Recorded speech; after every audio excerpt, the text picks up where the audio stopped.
ou diria quarenteners. Aqui estamos nós para mais uma live cultural, né? Esse lugarzinho durante a semana que a gente fala um pouco de cultura, para tentar fugir um pouquinho da política e das más notícias, né? Como é que vocês estão aí de quarentena? Estão conseguindo sobreviver?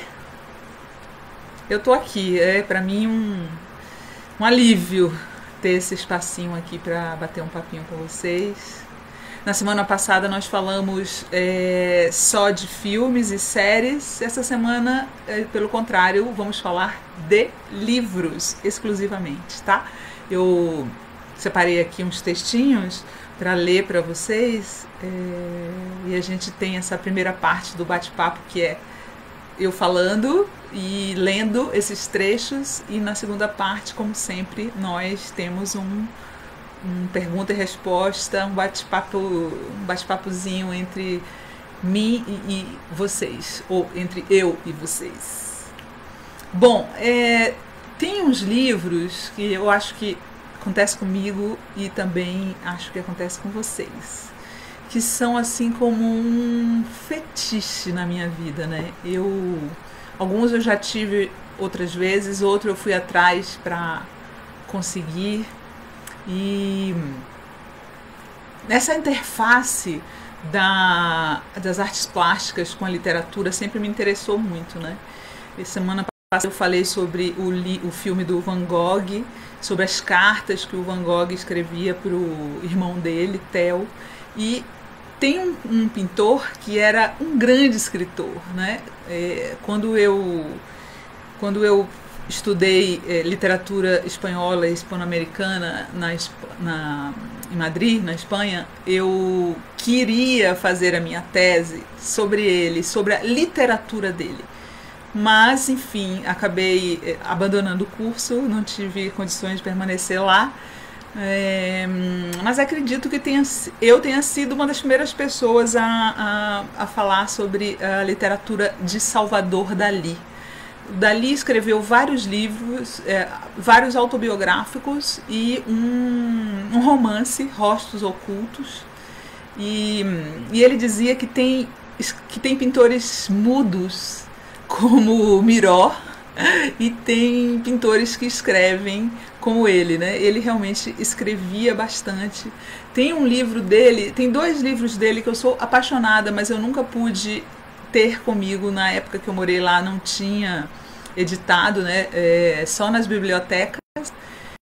E aí acabaram saindo todos os livros dele, mas eu já não estava na Espanha, e pra gente comprar aqui é bem caro, né? Um deles se chama 50 Segredos Mágicos de Pintura, que é um livro maravilhoso com as dicas de Dalí para quem quer se iniciar na pintura, só que são dicas surreais, como tudo dele, né?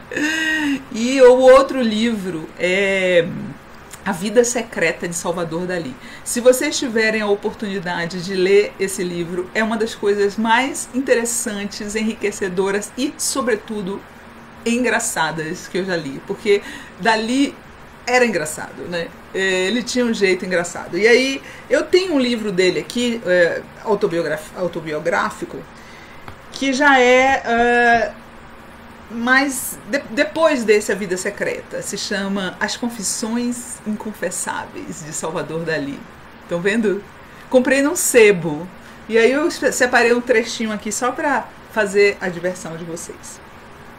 Em português, foi uma sorte eu ter achado. Ou seja, que saíram no passado os livros contra em espanhol. O dia a dia de Dalí com Dalí. Trazem-me o café da manhã na cama e eu coloco a bandeja sobre meus 2 joelhos, formando uma mesa. O frio do metal através das cobertas me faz arrepiar de prazer. Enquanto isso, ponho açúcar no café com tanta violência que o líquido me salpica todo. Remexo com uma pequena colher esta mistura viscosa que finjo beber, mas que deixo escorrer lentamente pelo meu queixo e pelo pescoço. Esse filete lambuzado e quente atinge meu peito e se espalha entre meus pelos. Uma deliciosa sensação de tepidez me invade. Sempre aparentemente indiferente e desajeitado, degusto meu café da manhã, olhando atentamente a janela onde moscas voam preguiçosamente entre as cortinas ensolaradas. Prendo uma delas no círculo da minha atenção. O café agora já atingiu meu umbigo. A pele se umidifica voluptuosamente.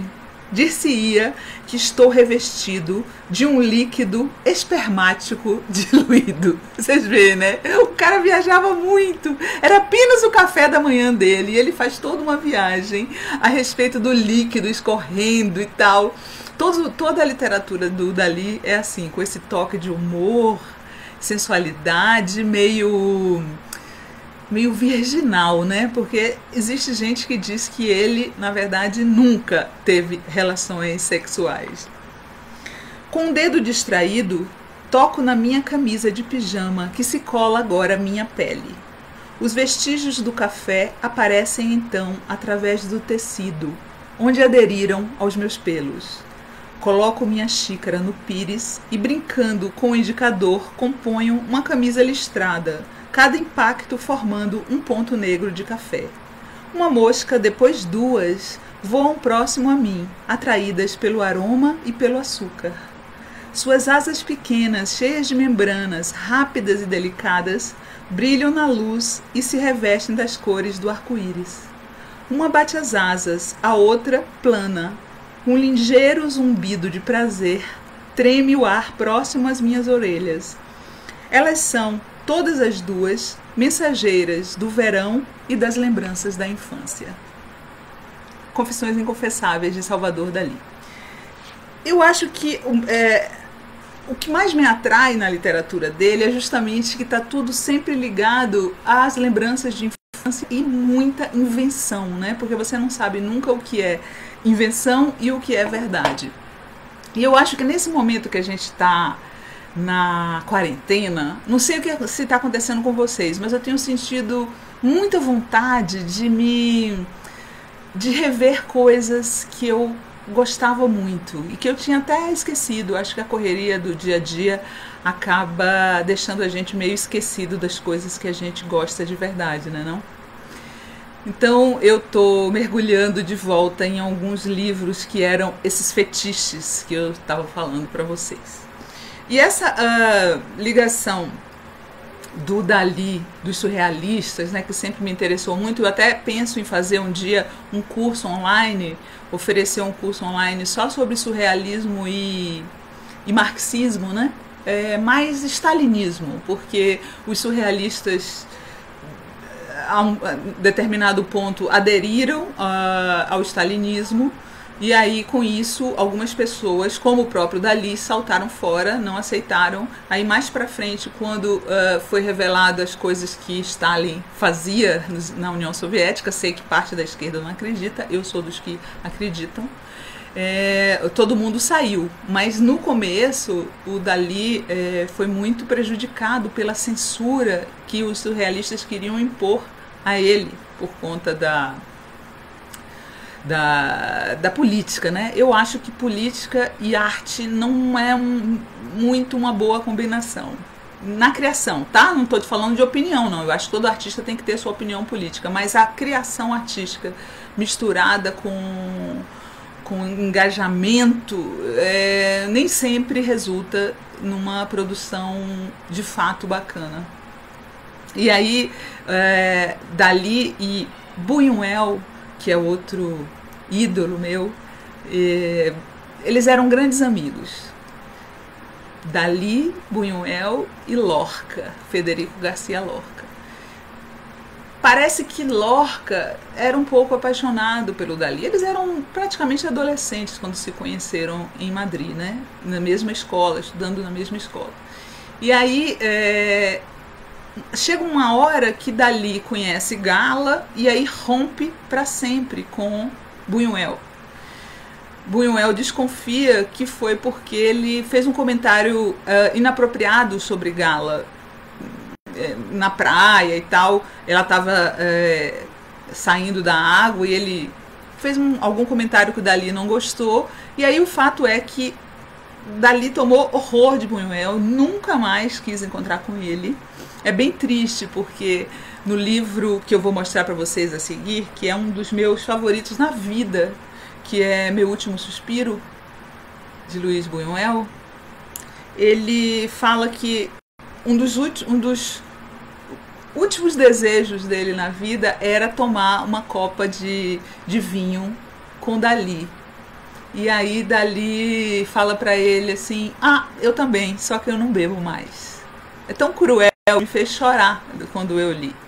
Mas o que eu queria contar pra vocês desse livro de Buñuel é uma parte maravilhosa que eu acho que tá todo mundo sentindo saudade agora, que é ir para um barzinho, né, gente? Tomar uma cervejinha com os nossos amigos.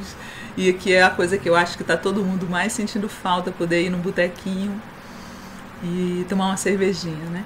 E aí tem um trecho desse livro que eu altamente recomendo para vocês, é bem mais fácil de achar do que os livros do Dalí. Luiz Buñuel, Meu Último Suspiro. Estão vendo? Ele fala o seguinte: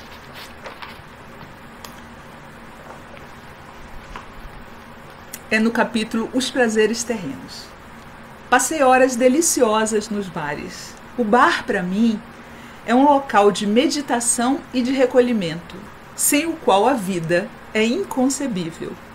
Hábito antigo que se fortaleceu com o passar dos anos. Como São Simeão estilita empoleirado em sua coluna e dialogando com seu Deus invisível, passei longos momentos de devaneio nos bares, raramente falando com o garçom e quase sempre comigo mesmo, invadido por cortejos de imagens que não paravam de surpreender-me. Hoje, velho como o século, já não saio de casa. Sozinho, nas horas sagradas do aperitivo, na pequena peça onde estão minhas garrafas, gosto de recordar os bares que amei. Especifico em primeiro lugar que faço uma distinção entre o bar e o café. Em Paris, por exemplo, nunca consegui encontrar um bar adequado. Em compensação, é uma cidade rica em cafés admiráveis. Onde quer que se vá, de Belleville a Auteuil, nunca se é tomado pela angústia de não encontrar uma mesa para sentar e um garçom para receber o pedido. Pode-se imaginar Paris sem seus cafés, sem seus terraços maravilhosos, sem suas tabacarias? Seria o mesmo que viver numa cidade destruída por uma explosão atômica. E aí ele fala da diferença, né? Que o café é aquela coisa movimentada e tal, e que o bar é, ao contrário, um exercício de solidão. Antes de mais nada, tem que ser tranquilo, bastante escuro, muito confortável. Toda música, mesmo distante, deve ser severamente proscrita, contrariamente ao hábito infame que hoje em dia se propaga pelo mundo. Uma dúzia de mesas no máximo, se possível, com frequentadores habituais pouco falantes. Exatamente o contrário do que a gente queria nesse momento, né, não, gente? O que a gente queria um bar barulhento, com todo mundo conversando, isso seria o máximo. Mas aí, o que eu quero, se vocês quiserem anotar, nesse parágrafo, Buñuel dá a receita do Dry Martini, o drink favorito dele. Ele dá a receita do Dry Martini perfeito. Então, se vocês quiserem anotar, vou ler agora em seguida, tá bom?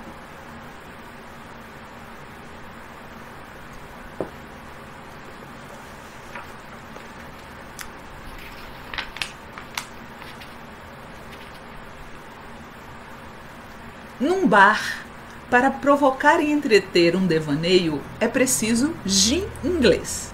Minha bebida predileta é o Dry Martini. Considerando o papel que o Dry Martini representou nesta vida que relato, devo dedicar-lhe 1 ou 2 páginas. Como todos os coquetéis, o Dry Martini é provavelmente uma invenção americana. Compõe-se essencialmente de gin e de algumas gotas de vermute, de preferência de Noailly Prat. Os verdadeiros aficionados que gostam de seu martini muito seco chegavam ao ponto de sustentar que bastava simplesmente que um raio de sol atravessasse uma garrafa de Noailly Prat antes de atingir o copo de gin. Um bom dry martini, dizia-se em certa época na América, deve assemelhar-se à concepção da Virgem Maria. Sabe-se, efetivamente, que segundo Santo Tomás de Aquino, o poder gerador do Espírito Santo atravessou o ímã da Virgem como um raio de sol passa através de um vidro, sem rompê-lo. O mesmo ocorre com relação ao Noailly Prat, dizem. Mas isso me parece um pouco excessivo. Outra recomendação: é preciso que o gelo utilizado esteja totalmente congelado, muito duro, para que não solte água. Nada pior do que um martini aguado. Permitam que dê minha receita pessoal. Atenção, gente, a receita pessoal do Luiz Buñuel para o Dry Martini, hein? Imperdível. Permitam que dê minha receita pessoal, fruto de uma longa experiência com a qual sempre obtive grande sucesso. No dia anterior à vinda de meus convidados, coloco na geladeira tudo o que é necessário. Os copos, o gin, a coqueteleira. Tem um termômetro que me permite verificar se o gelo está numa temperatura de mais ou menos 20 graus abaixo de zero. No dia seguinte, quando meus amigos já estão presentes, pego tudo o que me é necessário. No gelo bem duro, derramo primeiro algumas gotas de Noailly Prat, que é o vermute, tá? E uma meia colher de café de angostura. Sacudo tudo, depois esvazio. Só conservo gelo que mantém os vestígios muito leves dos dois perfumes e derramo gin puro sobre esse gelo. Bato ainda um pouco e sirvo. Isso é tudo e não há nada mais além disso. Perceberam? O vermute apenas perfuma o gelo junto com as gotas de angostura. E aí quando chega o gin fica levemente perfumado. Essa é a receita de Dry Martini do Buñuel. E para terminar a nossa tarde de leituras, eu vou recomendar para vocês um poeta que é dos meus mais queridos na vida desde que eu era criança. Desde que eu li o primeiro poema dele, que era assim. Olha que eu lembro, eu aprendi esse poema quando eu tinha uns 7 anos.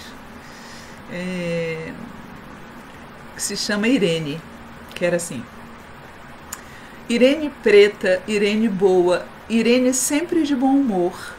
Imagino Irene entrando no céu. Licença, meu branco, e São Pedro bonachão. Entra, Irene, você não precisa pedir licença. Manuel Bandeira. Aqui são poemas escolhidos pelo autor, ou seja, pelo próprio Manuel Bandeira. Então, como eu estou assim, sob a influência, vou dizer para vocês, melancólica da frase abril é o mês mais cruel. Abril é o mês mais cruel, de T.S. Eliot, e segundo o secretário-geral da ONU, infelizmente, o pior dessa epidemia ainda virá neste mês de abril. Eu vou ler para vocês um poema do Bandeira sobre a morte.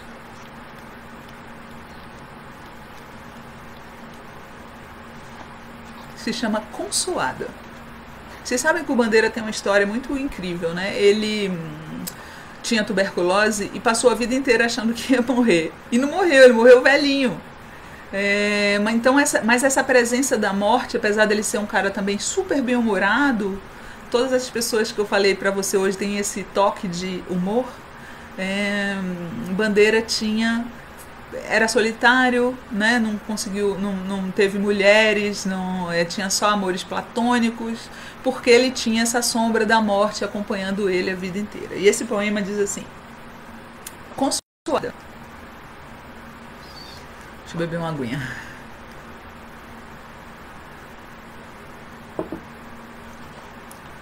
Quando a indesejada das gentes chegar, não sei se dura ou caroável, talvez eu tenha medo. Talvez sorria ou diga: alô, iniludível. O meu dia foi bom, pode a noite descer. A noite com os seus sortilégios. encontrará lavrado o campo, a casa limpa, a mesa posta, com cada coisa em seu lugar. Manuel Bandeira. Vamos passar para o nosso bate-papo? Vamos lá.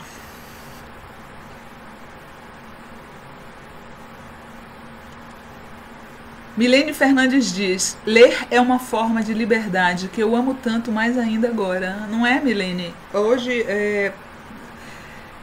essa semana, eu gravei um vídeo para a TV Afiada, do Conversa Afiada, falando sobre... daqui a pouco eu vou colocar aqui na página para vocês, sobre como a gente precisa fugir de ficar só sendo intoxicada por notícias ruins durante a quarentena, né? Senão a gente não vai aguentar, a gente vai pirar. A gente precisa fortalecer a nossa alma, e eu acho que a literatura, a leitura é uma boa saída para isso, né? César Augusto de Souza Santos: sou ilustrador e concordo muito. A política estraga a arte, ele está dizendo aqui, tem uma continuação. Pois é, César, eu acho muito complicado essa história de misturar política com arte, tá? Existe uma polêmica, por exemplo, né, envolvendo... tem bastante luz ali naquele cantinho, deixa eu ver se fica melhor assim. Tem uma polêmica muito forte envolvendo a presença da poeta... fugiu o nome dela agora, meu Deus. Deixa eu olhar aqui para poder não errar. Elizabeth Bishop, tá? Uma polêmica enorme envolvendo a presença da poeta Elizabeth Bishop na Flip deste ano. Por quê? Porque ela apoiou a ditadura militar brasileira.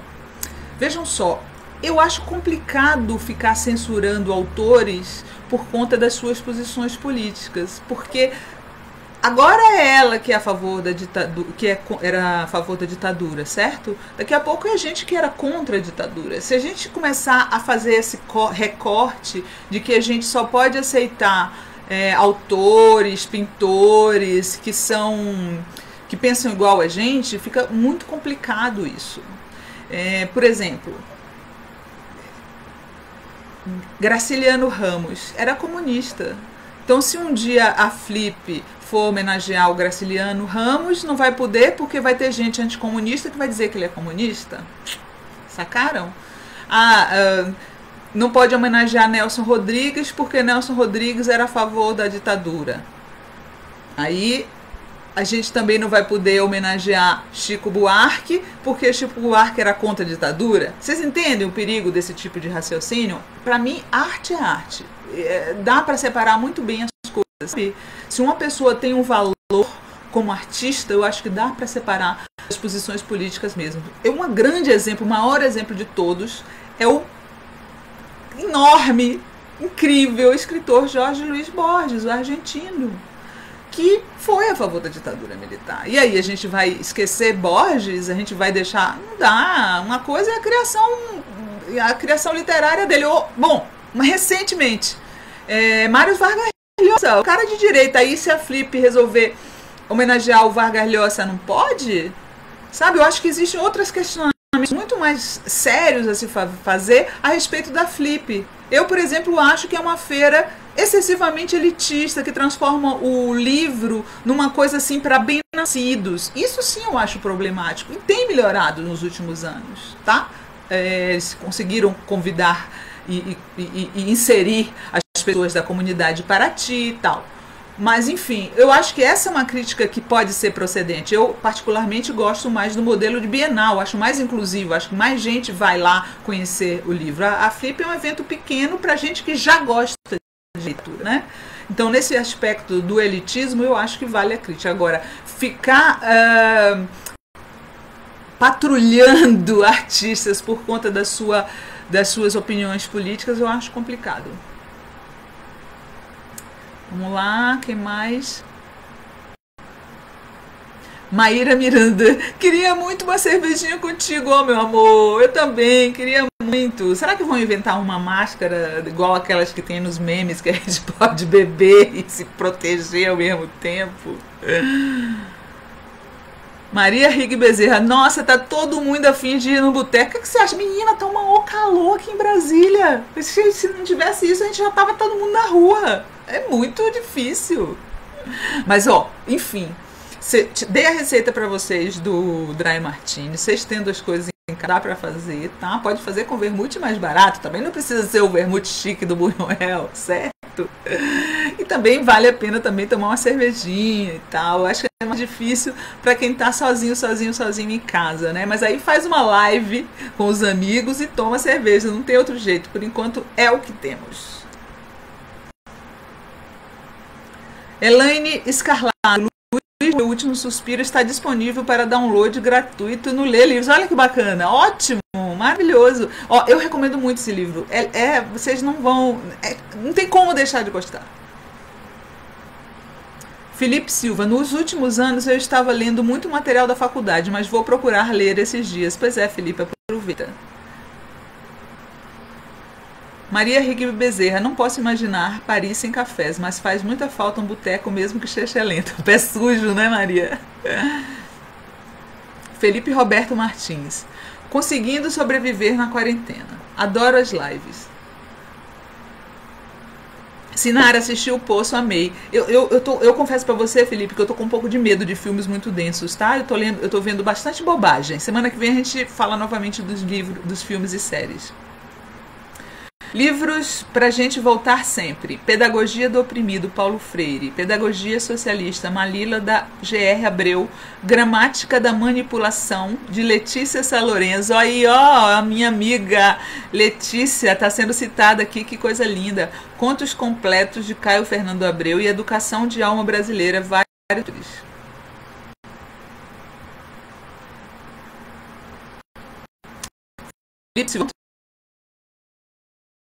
É um dos meus fetiches, Admirável Mundo Novo, Felipe. Eu já li e adoro até hoje. Eu acho que eu vou até voltar a ler, porque é tão atual esse livro. Nair Lara, olá, Sinara, a leitura nos enriquece, emociona, nos transporta, são amigos silenciosos. Obrigada pelas dicas. Mariana Salles Melo Soares. Ah, Buñuel, uau! Não é maravilhoso, Mariana? Se vocês procurarem no meu site www.socialistamoreno.com.br, vocês vão encontrar uma entrevista maravilhosa da escritora mexicana Elena Poniatowska com Luiz Buñuel. É imperdível. Eu traduzi ela inteirinha para vocês. Elaine Scarlato ama Manuel Bandeira. Não é, Elaine? Maravilhosa, eu também adoro. Maravilhoso ele. Mariana, minha amiga aqui de Brasília, quando acabar a quarentena, você tem que voltar a vender os drinks congeladinhos. Eu vou contar pra vocês. Teve um carnaval, acho que tem uns 2 anos já, né, Mariana? Que eu fiz uns dindins, aqui em Brasília chama dindim, em outros lugares chama geladinho. Sabe aqueles geladinhos? De bebidas alcoólicas. Fez sucesso. Todos eram vermelhos. Então tinha Cosmopolitan, tinha Morrito de Hibisco, e todos tinham nomes de mulher. Tinha Frida, Rosa Luxemburgo. Foi bom, viu? Vou dizer pra vocês que foi legal. Deu pra eu viver só de vender geladinho, se tudo der errado. Felipe disse que esqueceu Ensinando a Transgredir a Educação da Liberdade, da Bell Hooks. Plínio de Souza, seu cabelo tá maravilhoso. O que você tá usando nele? Cachos maravilhosos? Vou dizer pra você, Plínio, não é merchandising não, tá? Porque eu não recebo nada pra fazer isso, mas francamente, os produtos da... Ai, meu Deus, como é o nome da empresa? São os produtos baratíssimos, que tem em tudo que é lugar. E daqui a pouco eu lembro. Eu tô usando eles e de fato modificou meu cabelo, os cachos ficaram melhores, ele ficou mais sedoso. E é só com um produto baratinho que vende as farmácias. Salão online. muito bom, recomendo super, tô sempre recomendando. Liliana C. de Assis, gosto do poema Velha Chácara do Manuel Bandeira, recitávamos eu e minha irmã Letícia. Ah, que demais, eu não conheço esse Velha Chácara, vou procurar.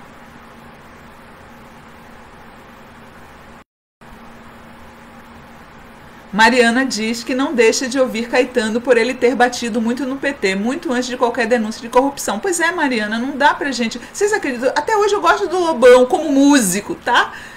Se estiver tocando em festa, eu não vou deixar de dançar, certo? Não gosto dele, não suporto ele como pessoa, mas o fato é que as músicas dele marcaram a minha juventude. Como é que eu vou poder deixar de lado, gente? Não tem como. Li Martins. É preciso separar o artista da obra. Isso foi muito dito não só na área política, mas no caso do Polanski, por exemplo, foi sobre os assédios criminosos de que ele foi acusado. Complicado. Lili, eu acho o seguinte, no caso do Polanski, tá? Ele foi acusado de abusar sexualmente de uma menina de 14 anos, né? Ou seja, um estuprador. A pessoa Polanski é um cara que você pode considerar asqueroso, que você pode boicotar homenagens, concordo. Agora, a gente vai deixar de ver os filmes do Polanski? Eu não consigo ver dessa maneira. Não consigo. A gente vai agora passar a não ver mais os filmes do Polanski, porque a pessoa do Polanski... não sei. Eu acho que dá para separar, sabe? Dá para separar as coisas. Você não... ser fã dele, você não ir para homenagens a ele, né, como pessoa física, concordo. Agora, deixar de ver os filmes dele, não. É um grande cineasta. Vai fazer o quê?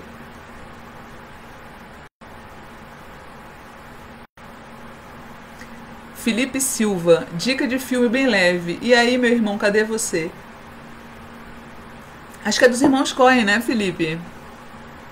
César lembra que o geladinho se chama sacolé no Rio de Janeiro. É isso mesmo. Felipe Silva diz que tem que lembrar também a poluição diminuiu com poucos carros nas ruas. Isso afeta na qualidade do cabelo e ainda mais as pessoas não saindo muito de casa. O cabelo fica assim, muito legal. Não sei, mas eu vou te falar. Durante esse tempo que eu fiquei aqui em Brasília, eu sofri muito com a secura.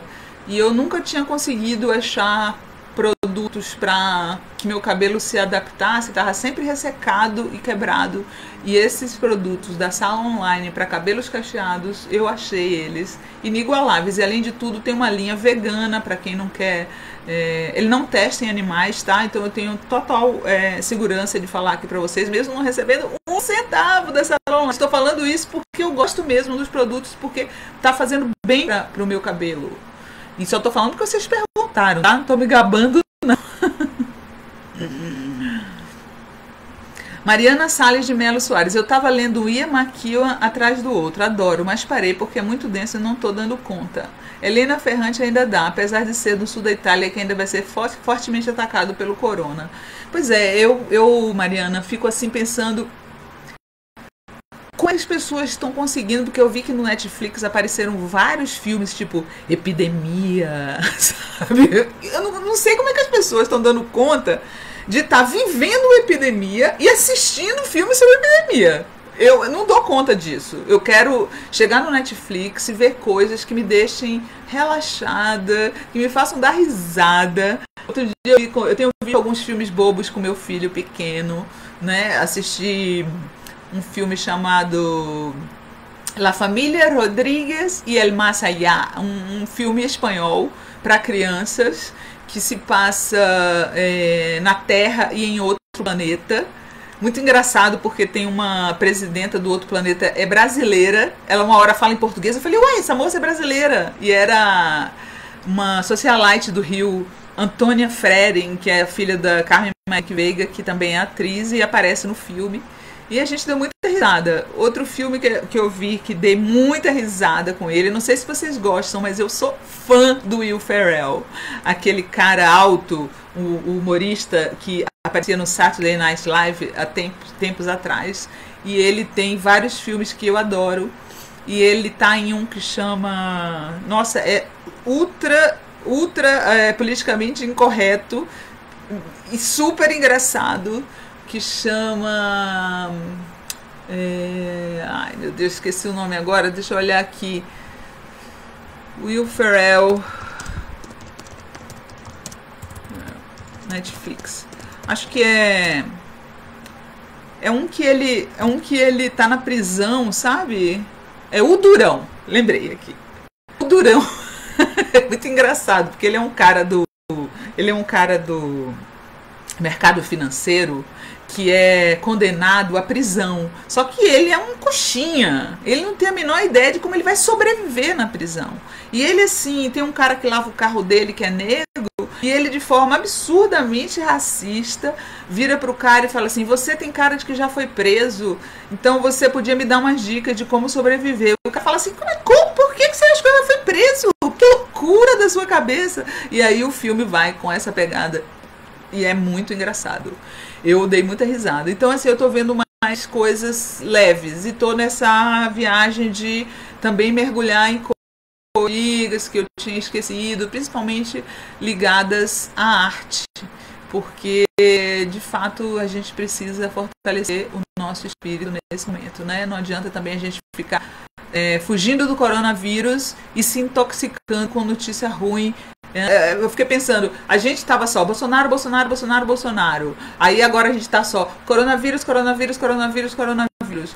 Ou pior, Bolsonaro, Bolsonaro, coronavírus, Bolsonaro. Gente, se a gente continuar desse jeito, a gente vai ficar louco, vai ficar igual o Carluxo. Entendeu? Não dá. Bom, estamos chegando ao fim da nossa live. Mariana falando do Marlon Brando. Como deixar de ver? Foi difícil saber que eu tinha concordado com a tal Manteiga na atriz, né? No filme O Último Tango, que a atriz Maria Schneider falou que foi praticamente abusada naquela cena, que ela não concordou em fazer aquela cena, enfim, foi um abuso que houve ali. Mas o Marlon Brando, Mariana, por outro lado, tem vários aspectos interessantes, né? Era bissexual, ele era um cara progressista, porém também tinha alguns problemas na família, né? A família dele era bem problemática. Enfim, a gente não tem que fazer a vida pessoal das pessoas, dos atores, dos autores, dos diretores com a sua obra, né? Porque senão a gente tá ferrado. Imagina, a gente vai ter que ficar escarafundo, dizendo assim: esse daqui eu posso ver porque a vida dele pessoal é boa. Esse daqui eu não posso ver porque a vida pessoal dele não é boa. Eu acho complicado. Helena Gomes, exato, menos poluição, e espero que, mesmo quando voltarmos, o clima lá fora se mantenha leve. Parece ser por isso que vivemos esse isolamento. Deus te ouça, Helena. E tomara que a gente volte logo, né? Porque eu acho que a gente não vai conseguir. Milene Fernandes diz: meu cabelo tá lindo mesmo, minha linda mecha grisalha se alastrou e abrilhantou. Me amo, se amem. Muito bem, Milene, adorei. José Paulo diz: que bom ter uma pessoa tão linda quanto inteligente para ver e ouvir. Obrigada, Zé Paulo. Com tanta gente xingando, um alívio. Nayana Leone, minha amiga de Cipó. Beijo, amor. Mariana diz que vi contágio. É muito parecido com a realidade. Foi bom para o João ver que era real. Ele estava me achando neurótica, mas também estamos vendo várias comédias espanholas, argentinas e uma mexicana. Pois é, eu gosto de ver comédia, eu gosto de ver. Minha coisa com televisão é assim: eu não sou muito fã de TV e muito menos de telejornal, tá? Eu sou uma pessoa da imprensa escrita, nada contra quem acompanha e tal, mas eu não teria a menor paciência de passar o dia inteiro com a Globo News ligada, como eu vejo as pessoas fazerem. Ligar de manhã, eu acho que isso não faz bem para as pessoas, tá? Eu gosto de ver televisão. Quando eu via TV, eu via bobagem, né? Tipo, ligava na Sony e ficava vendo Friends, CSI, só via essas coisas. Eu nunca vi. O Jornal Nacional, acho que eu não vejo desde que eu era criança, gente. Desde que o Cid Moreira era sério. Felipe tá falando sobre o Will Ferrell. Sim, ele é muito engraçado. Aqui, ó, o Felipe está lembrando um texto que eu fiz em setembro de 2016. Por que eu fiz esse texto? Porque o Reinaldo Azevedo, que hoje posa de democrata e tal, não sei o que, estava propondo que as pessoas botassem Aquários, o filme do Kleber Mendonça, simplesmente porque eles tinham levado para Cannes uma placa dizendo que era golpe contra Dilma. Gente, isso não existe. É Reinaldo Azevedo, hein? Olha só, agora cobrem dele, que nessa época ele mandava boicotar obras de arte. E aí eu fiz esse texto onde eu falo que fulano era de direita, fulano era de esquerda, fulano era de direita, fulano era de esquerda. Não dá pra gente pensar em arte nesse ponto, sabe? Não dá pra gente enxergar a arte a partir da posição política da pessoa. O próprio Dalí era criticado pelos surrealistas por adorar dinheiro. Fizeram, acho que foi o Aragon que fez o anagrama do Salvador Dalí, Ávida Dólares, porque ele gostava de grana. E aí, ele não era um grande artista por conta disso? Enfim, eu consigo separar muito bem. Em termos de mistura entre arte e engajamento, um dos piores livros do Tintin, sabe o Tintin dos quadrinhos? É um que chama Tintin no País dos Sovietes. É tipicamente uma obra anticomunista. É chatérrimo, não funciona, entendeu? Vamos lá. Já tá terminando. Helena diz que o clima tá muito mais leve. Eu não sei, porque a gente quase não sai, né, Helena? Isso aqui eu só vejo pela janela. Hoje eu saí para dar uma caminhadinha, porque senão a gente fica muito fora de forma, né? A gente tem que continuar cuidando da gente, do corpo, porque senão a gente vai ficar na pior. Plínio de Souza, autor é autor, obra de autor é obra de autor. Aristóteles já dizia na Poética que uma obra de arte deve ser julgada por questões inerentes a ela e não por valores mundanos que nada têm a ver com a análise de obras de arte. Pronto. Disse tudo, Plínio. Para mim é isso aí. Eu consigo muito bem separar, né? Vamos pegar o caso clássico só para encerrar, de Nelson Rodrigues. Tá? Que Nelson Rodrigues era um cara reacionário, que se orgulhava de ser reacionário, que apoiou a ditadura militar até o ponto de ver que o filho dele foi torturado, né? E aí, quando o filho dele foi torturado, acabou o apoio dele e ele entrou na campanha pela anistia. Isso aí ninguém fala, né? Agora, o meu ponto com Nelson Rodrigues, eu adoro. Não tem como. Eu adoro Nelson Rodrigues. As obras de Nelson Rodrigues, o Bolsonaro conseguiria assistir? Diz aí. Toda nudez será castigada. Que no final o filho do cara foge com o ladrão boliviano. Um beijo no asfalto, onde o coroa beija o cara na boca antes de morrer. Engraçadinha. Gente, o Nelson Rodrigues podia ser até reacionário na vida dele pessoal, mas a obra dele não tinha nada de reacionária. Era totalmente anticlerical, né? Que o que é o reacionarismo? É aquela coisa carola, a favor da igreja, né? Malafaia. O que Nelson Rodrigues tem a ver com Malafaia? Não, pelo amor de Deus, se fizesse uma peça de Nelson Rodrigues e convidasse essa gente para assistir, eles iam sair de lá indignados, jogando pedra no Nelson Rodrigues. Então, assim, dá muito bem, gente, para separar, tá? Então, ficamos por aqui. Só para relembrar as dicas de hoje. Luiz Buñuel, Meu Último Suspiro. Opa, tá dando para ver o título? Salvador Dalí, o que vocês acharem dele? De autobiográfico, recomendo As Confissões Inconfessáveis. Manuel Bandeira. Ainda ficou faltando um, gente. Ainda tinha mais um que eu ia ler para vocês. Cadê, meu Deus?